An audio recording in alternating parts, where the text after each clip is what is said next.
বাংলাদেশের সর্বশেষ গুরুত্বপূর্ণ আপডেট সংবাদে আপনাকে স্বাগত। শুরুতেই সংবাদ শিরোনাম, পরে বিস্তারিত। শুরুতেই জানিয়ে দিব, কলকাতার ইকো পার্কে চ্যানেল 24 এর ক্যামেরায় ধরা পড়লেন আসাদুজ্জামান কামাল সহ আরও যারা। কলকাতার ইকো পার্কে চ্যানেল 24 এর ক্যামেরায় ধরা পড়েছেন সাবেক স্বরাষ্ট্রমন্ত্রী আসাদুজ্জামান খান কামাল, অসীম কুমার উকিল, অপু উকিল এবং হাজি সেলিমের এক ছেলে সহ আরও বেশ কয়েকজন। এ বিষয়ে গুরুত্বপূর্ণ সংবাদ জানাবো, বন্ধুরা সঙ্গেই থাকুন। এরপর জানিয়ে দিব, প্রধান উপদেষ্টার সঙ্গে সেনাপ্রধানের সাক্ষাৎ। অন্তর্বর্তীকালীন সরকারের প্রধান উপদেষ্টা অধ্যাপক ডক্টর মোহাম্মদ ইউনূসের সঙ্গে সৌজন্য সাক্ষাৎ করেছেন সেনাবাহিনী প্রধান জেনারেল ওয়াকারুজ্জামান। এদিকে বেক্সিমকোর শেয়ার কারসাজি, 428 কোটি টাকা জরিমানা। Bangladesh export import company limited Beximco share কারসাজির অভিযোগে 9 ব্যক্তি এবং প্রতিষ্ঠানকে 428 কোটি 52 লক্ষ টাকা জরিমানা করা হয়েছে। জানিয়ে দিব, সেপ্টেম্বরে রেমিটেন্স এসেছে 28,856 কোটি টাকা। প্রবাসী আয় বা রেমিটেন্স আগস্টের ধারাবাহিকতা রয়েছে চলতি মাস সদ্যবিদায়ী সেপ্টেম্বরেও।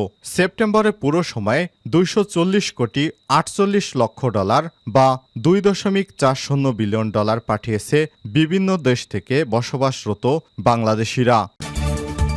এবারে জানাবো, খাগড়াছড়িতে 144 ধারা জারি। খাগড়াছড়িতে গণপিটুনিতে শিক্ষক নিহতের জেরে দুই পক্ষের মধ্যে সংঘর্ষ হয়েছে। পরিস্থিতি বিবেচনায় জেলা সদরে অনির্দিষ্টকালের জন্য 144 ধারা জারি করা হয়েছে। মঙ্গলবার 1 অক্টোবর দুপুরে খাগড়াছড়ি জেলা প্রশাসক মোহাম্মদ শহীদুজ্জামান 144 ধারা জারির বিষয়টি গণমাধ্যমকে নিশ্চিত করেছেন। এবং সর্বশেষ জানিয়ে দিব, ইসরায়েলি স্থল বাহিনীর উপর রকেট নিক্ষেপ। দখলদার ইসরায়েলি বাহিনী লেবাননে স্থল হামলা শুরু করেছে।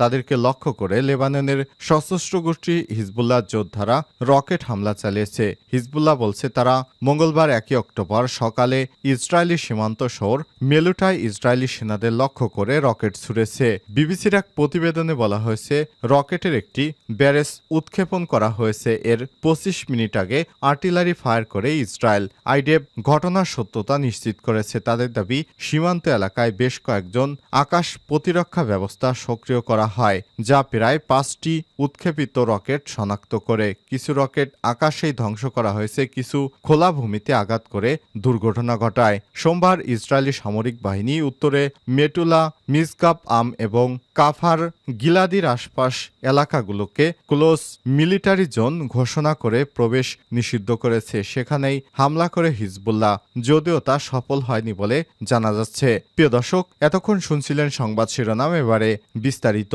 তবে তার আগে বন্ধুরা অনুরোধ থাকবে, সংবাদটিতে একটি লাইক দিন। এই চ্যানেলে আপনি নতুন হয়ে থাকলে আমাদের সংবাদটি দেখতে দেখতে চ্যানেলটি সাবস্ক্রাইব করে রাখুন। কমেন্ট করে আপনার মূল্যবান মতামত জানিয়ে দিন বন্ধুরা, আপনি বিশ্বের কোন দেশ থেকে বা বাংলাদেশের কোন স্থান থেকে আমাদের সংবাদটি দেখছেন এবং শুনছেন। এবারে বিস্তারিত। কলকাতার ইকো পার্কে চ্যানেল 24 এর ক্যামেরায় ধরা পড়লেন আসাদুজ্জামান কামাল সহ আরও যারা। কলকাতার ইকো পার্কে চ্যানেল 24 এর ক্যামেরায় ধরা পড়েছেন সাবেক স্বরাষ্ট্রমন্ত্রী আসাদুজ্জামান খান কামাল, অসীম কুমার উকিল, অপু উকিল এবং হাজি সেলিমের এক ছেলে সহ আরও বেশ কয়েকজন। শনিবার 28 সেপ্টেম্বর সন্ধ্যা 7:30টার দিকে কলকাতার ইকো পার্কে বসে আড্ডা দিচ্ছিলেন আওয়ামী লীগ সরকারের সবচেয়ে প্রভাবশালী মন্ত্রী আসাদুজ্জামান খান কামাল। মুখে স্রেত শুভ্র সাদা দাড়ি, দূর থেকে দেখে চেনার উপায় নেই। 5 আগস্টের আগে তারই নির্দেশে সারা দেশে ছাত্র জনতার উপর নির্বিচারে গুলি চলে। ইকো পার্কে রাতে সাধারণ কলকাতার স্থানীয়রা আড্ডা দেওয়ার সুযোগ পান, সাথে থাকে ডিনারেরও ব্যবস্থা।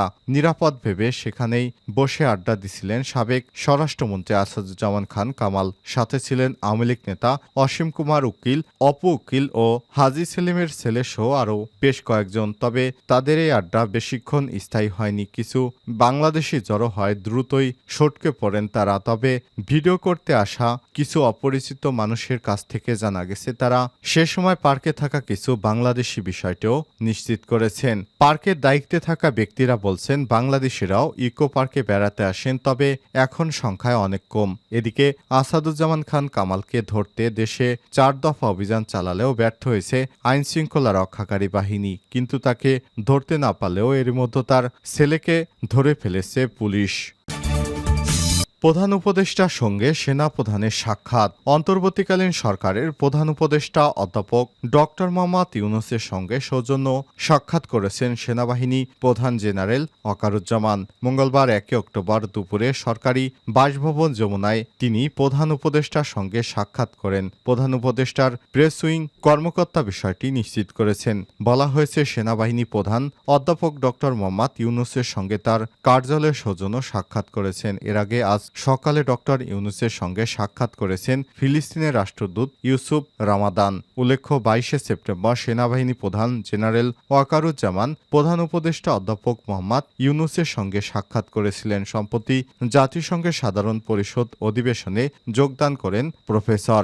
সেখানে বাংলা ভাষায় ভাষণ দেন প্রধান উপদেষ্টা। অধিবেশনের ফাঁকে মার্কিন সংবাদ মাধ্যম এনপিআরকে সাক্ষাৎকার দেন তিনি। এনপিআরের সাক্ষাৎকারে ডক্টর ইউনূসের কাছে জানতে চাওয়া হয় যে, সেনাবাহিনী বলছে অন্তর্বর্তীকালীন সরকারের মেয়াদ 18 মাস। অন্যদিকে বিরোধী দলগুলো নভেম্বরে নির্বাচনের দাবি করে আসছে। এমন পরিস্থিতিতে আপনার জন্য 18 মাস সময় পর্যাপ্ত কিনা? এমন প্রশ্নের জবাবে তিনি বলেছেন, মানুষ এই সংখ্যাগুলো ছুঁড়ে ফেলে দিচ্ছে। যত মাস বা বছর প্রয়োজন জনগণ দিতে প্রস্তুত রয়েছে। কেউ কেউ আবার বলছে যে এটি দ্রুত সময় করা উচিত, কারণ আপনি যদি দীর্ঘায়িত করেন তাহলে আপনি অজনপ্রিয় হবেন এবং সবকিছু এলোমেলো হয়ে যেতে পারে। আবার কেউ কেউ বলছে, না, আপনাকে সংস্কার শেষ করতে হবে, সুতরাং আপনি এই দীর্ঘ সময় ধরে থাকুন। আমরা সবকিছু ঠিক করে বাংলাদেশকে 2.0 যেতে চাই না। তাই এ নিয়ে বিতর্ক চলছে। সবাই বলছে ডক্টর মোহাম্মদ ইউনূসকে নিয়েই তারপর আমরা নতুন স্বাধীনতা ঘোষণা করতে চাই। বেক্সিমকোর শেয়ার কারসাজি, 428 কোটি টাকা জরিমানা। Bangladesh export import company limited Beximco share কারসাজির অভিযোগে 9 ব্যক্তি ও প্রতিষ্ঠানকে 428 কোটি 52 লক্ষ টাকা জরিমানা করা হয়েছে। মঙ্গলবার 1 অক্টোবর পুঁজিবাজার নিয়ন্ত্রক সংস্থা Bangladesh securities and exchange commission বিএসইসির 924তম কমিশন সভায় এসব ব্যক্তি ও প্রতিষ্ঠানকে জরিমানা করা হয়। সংবাদ বিজ্ঞপ্তি দিয়ে বিষয়টি নিশ্চিত করেছেন বিএসইসির পরিচালক ও মুখপাত্র ফারহানা ফারুকী। বিজ্ঞপ্তিতে আরও বলা হয়েছে, বেক্সিমকোর শেয়ার কারসাজির মাধ্যমে সিকিউরিটিজ অ্যান্ড ভ্যাট কর 9 ব্যক্তি ও প্রতিষ্ঠানকে মোট 428 কোটি টাকা জরিমানা করা হয়েছে।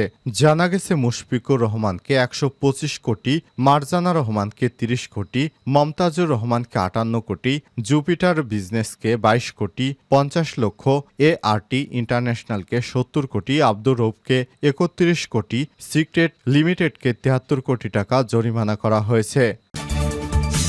সেপ্টেম্বরে রেমিটেন্স এসেছে 28,856 কোটি টাকা। প্রবাসী আয় বা রেমিটেন্স আগস্টের ধারাবাহিকতায় রয়েছে চলতি মাসেও। চলতি সেপ্টেম্বর মাসে পুরো সময় 240 কোটি 48 লক্ষ ডলার বা 2.40 বিলিয়ন পাঠিয়েছে বিভিন্ন দেশে বসবাসরত প্রবাসী বাংলাদেশিরা, যা বাংলাদেশি মুদ্রায় প্রতি ডলার হিসেবে হিসেব করে 28,856 কোটি টাকার বেশি।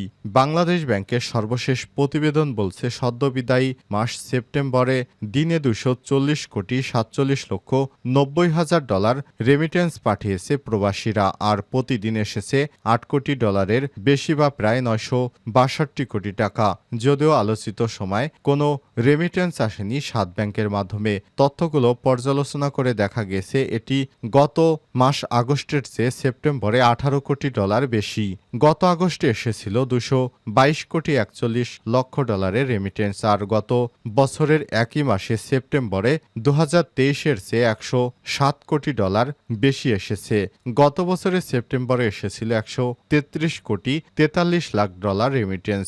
আলোচিত সময়ে রাষ্ট্রায়ত্ত ব্যাংকগুলোর মাধ্যমে 53 কোটি 82 লক্ষ 50 হাজার ডলার, বিশেষায়িত একটি ব্যাংকের মাধ্যমে 10 কোটি 99 লাখ 80 হাজার মার্কিন ডলার, বেসরকারি ব্যাংকগুলোর মাধ্যমে এসেছে 165 কোটি ডলার এবং বিদেশি ব্যাংকগুলোর মাধ্যমে এসেছে 62 লক্ষ 10 হাজার মার্কিন ডলারের রেমিটেন্স। মাসের পুরো সময়ে 2.47 বিলিয়ন ডলার ছাড়িয়ে গেছে রেমিটেন্সের পরিমাণ। এখন বৈধ পথে রেমিটেন্স আসার পেছনে ব্যাংকগুলোর সচেতনতা কাজ করছে, আবার বৈধ পথে ডলারের দর বৃদ্ধিতে হুন্ডি থেকে মুখ ঘুরিয়ে নিচ্ছে বিভিন্ন দেশে বসবাসরত প্রবাসী বাংলাদেশিরা, আর এতেই বাড়ছে রেমিটেন্স আসার পরিমাণ।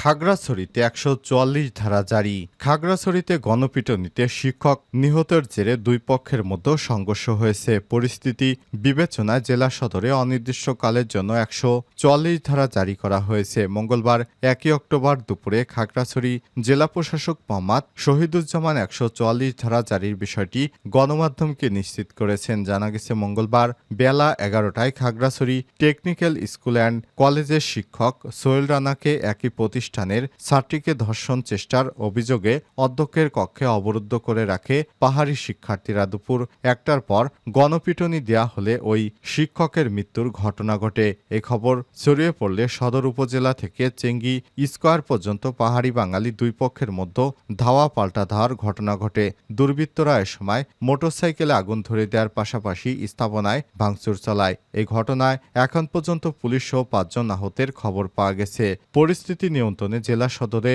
অনির্দিষ্টকালের জন্য ১৪৪ ধারা জারি করা হয়েছে। নিহত সোহেল রানার বিরুদ্ধে এর আগেও ছাত্রীকে ধর্ষণের অভিযোগে মামলা হয়। মামলা থেকে অব্যাহতি পাওয়ার পর তিনি আবার চাকুরিতে ফেরত আসলে পাহাড়ি শিক্ষার্থীরা এর বিরোধিতা শুরু করে।